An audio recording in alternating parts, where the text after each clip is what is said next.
Hello friend, atomic safety आज कुछ नई जानकारी आपको प्रोवाइड करना चाहता है। जैसे मैं एटॉमिक सेफ्टी में आपको कुछ बताना चाहूँगा। अगर आज के टाइम में आप हेल्थ इंश्योरेंस लेते हो तो आपको किन बातों का ध्यान रखना चाहिए। एटॉमिक सेफ्टी आपको कुछ बातों का ध्यान रखने के लिए बोलता है। जैसे कि अगर मैं बात करता हूँ, हेल्थ इंश्योरेंस जब आप लेने जाते हो तो आपको पता होना चाहिए कि मैं जो पॉलिसी ले रहा हूँ वो राइट है या नहीं है। अगर मैं ले रहा हूँ तो मेरे को फ्यूचर में उससे रिलेटेड पूरा क्लेम मिलेगा कि मुझे अपनी जेब से देना होगा, कि मेरी पॉलिसी में कितनी गैपिंग्स हैं, क्या मेरी पॉलिसी में को पेमेंट है। आपको जब तक ये सारी बातें नहीं पता होंगी तब तक आप अपनी पॉलिसी को राइट तरीके से नहीं परचेज कर पाएंगे। क्योंकि राइट पॉलिसी लेने के लिए आपको कुछ बातों का ध्यान रखना चाहिए। आप एजेंट की बातों पर ध्यान ना दें। अगर एजेंट आपको बोला है कि ये सारी चीज कवर है तो या तो उससे रिटर्न में लीजिए कि ये चीज आप दे रहे हो तो रिटर्न में दीजिए मुझे।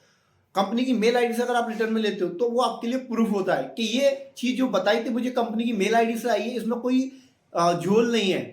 अगर मैं बात करता हूं अब सब लिमिट पॉलिसी के अंदर क्या क्या कैपिंग्स हो सकती हैं। जैसे आपकी पॉलिसी में सब लिमिट हो सकती है, आपकी पॉलिसी में को पेमेंट हो सकता है, आपकी पॉलिसी में कुछ हिडन चार्जेस भी हो सकते हैं जिनका आपको बताया ही नहीं जाता कि आपको ये पे करना है तो आपको ये फीचर्स भी मिलेंगे।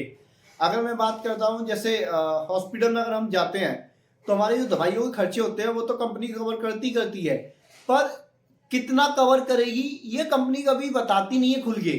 तो हमें कभी कभी क्या होता है, हमें इस चीज के बारे में पता होना चाहिए। अगर मैं हॉस्पिटल का रूम में ले रहा हूं तो मुझे कितने तक का रूम लेना चाहिए इसका ही मुझे पता होना चाहिए। अगर मुझे पता ही नहीं, मैंने ले लिया 10,000 का रूम और मुझे कंपनी दे रही है 5,000 का रूम, तो 5,000 तो मुझे अपनी जेब से देना पड़ेगा ना।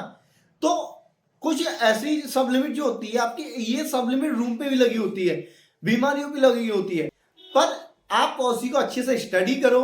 स्टडी करने के बाद आप उसके बाद डिसीजन लीजिए कि मुझे यही प्लान लेना है। आप चाहे 10 रुपए एक्स्ट्रा पे कर दें। अगर आप एक्स्ट्रा पे करेंगे तो आपको फीचर्स में प्रॉब्लम नहीं होगी। प्रॉब्लम आपको क्लेम के टाइम पर कोई प्रॉब्लम नहीं होगी जिससे कि आप क्लेम आसानी से ले पाएंगे। आपको अपनी जेब से 1 रुपया नहीं देना है। अगर मैं न्यू पॉलिसी की बात करता हूं तो न्यू पॉलिसी हम किसी भी कंपनी की ले सकते हैं। डिपेंड करता है कि न्यू पॉलिसी में हमें फीचर्स क्या क्या मिल रहे हैं। आज के टाइम में बहुत सारी कंपनियां हैं जो बहुत सारे बेनिफिट के साथ प्लान्स भी है। तो आप उन वो कंपनियों का आप स्टडी करिए। 10 बार मैं ये नहीं कह रहा कि आप एक ही कंपनी से ले लीजिए जाके, पहले आप 10 कंपनियों से देखें। 10 कंपनियों से देखने के बाद जहां आपको प्लान बेस्ट मिले, प्रीमियम सही हो, आपके बजट में हो, कवरेज आपको ज्यादा मिल रहा हो, आप तब पॉलिसी को परचेज करें।